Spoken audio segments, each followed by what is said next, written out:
القارعة ما القارعة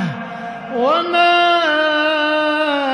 أدراك ما القارعة يوم يكون الناس كالفراش المبثوث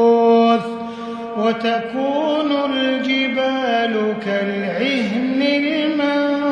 المنفوش فأما من ثقلت موازينه فهو في عيشة راضية وأما